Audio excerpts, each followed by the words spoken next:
أكدت الحكومة المغربية في بلاغ لها مساء اليوم أن الهدوء والنظام عادا إلى مدينة تازا بعد الأحداث المؤسفة التي شهدتها في الفترة الأخيرة، مشددة على أنها تعمل على معالجة الأسباب الاجتماعية التي أفضت إلى تلك الأحداث. وفيما يلي نص البلاغ الذي أصدرته رئاسة الحكومة في هذا الصدد.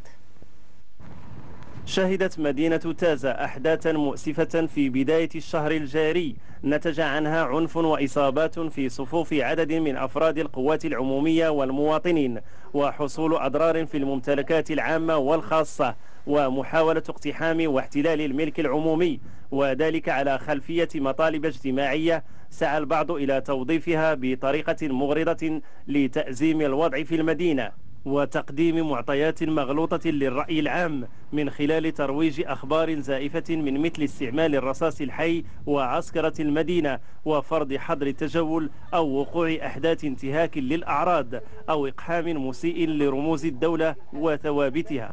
وبعد مدارسة مستفيضة لتطورات هذه الأحداث ومخلفاتها، فإن الحكومة تعلن للرأي العام عودة الهدوء والنظام إلى المدينة، وتؤكد على ما يلي: أولا، أن الحكومة تعمل على معالجة الأسباب الاجتماعية التي أفضت إلى تلك الأحداث، وتجدد التأكيد على أن الحوار المسؤول هو السبيل السليم لإيجاد الحلول للمطالب المشروعة، مع التذكير بأن التظاهر السلمي في إطار القانون حق مكفول. ثانيا، أن ضمان الأمن والاستقرار والحفاظ على سلامة الأرواح والممتلكات هو مسؤولية جماعية تهم كافة مكونات المجتمع، وتؤكد الحكومة أن أي تجاوز للقانون، وخاصة إذا نجم عنه مس بالحرمات والممتلكات، يجعل مرتكبه عرضة للمساءلة تفعيلا لمبدأ ربط المسؤولية بالمحاسبة.